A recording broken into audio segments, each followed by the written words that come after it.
وزیر ریلوے حنیف عباسی اور ایرانی سفیر ڈاکٹر رضا امیری مقدم کے درمیان ملاقات ہوئی ہے، جس میں پاکستان اور ایران کے درمیان برادرانہ تعلقات کو مزید مضبوط بنانے کے عزم کا اظہار کیا گیا۔ وزیر ریلوے نے کہا کہ پاکستان ایران کے ساتھ اپنے قریبی تاریخی، ثقافتی اور باہمی احترام پر مبنی تعلقات کو انتہائی قدر کی نگاہ سے دیکھتا ہے۔ ملاقات میں پاکستان اور ایران کے درمیان ریلوے رابطوں، خصوصاً تفتان زاہدان روٹ اور اسلام آباد تہران استنبول فریٹ ٹرین پر تفصیلی تبادلہ خیال کیا گیا۔ کوئٹہ تفتان ریلوے سیکشن کی مرمت و بحالی کے اقدامات پر بھی غور کیا گیا، جبکہ ریلوے آپریشنز کے تسلسل کے لیے سیکیورٹی اور انفراسٹرکچر کی بہتری کو ضروری قرار دیا گیا۔ ملاقات میں خطے خصوصاً مشرق وسطیٰ کی صورتحال پر بھی تبادلہ خیال کیا گیا، جس پر پاکستان نے امن اور سفارتی حل کی حمایت کا اعادہ کیا۔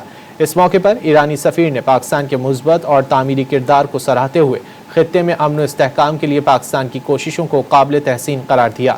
فریقین نے وزیر اعظم شہباز شریف اور فیلڈ مارشل سید عاصم منیر کی قیادت میں امن، مذاکرات اور کشیدگی میں کمی کے لیے جاری کوششوں کو مؤثر قرار دیا۔ وزیر ریلوے حنیف عباسی نے کہا کہ پاکستان ہمیشہ مکالمے اور پرامن حل پر یقین رکھتا ہے اور سفارتی کوششوں کی حمایت جاری رکھے گا۔ ملاقات خوشگوار ماحول میں ہوئی، جس میں ریلوے اور دو طرفہ تعاون کو مزید فروغ دینے پر اتفاق کیا گیا۔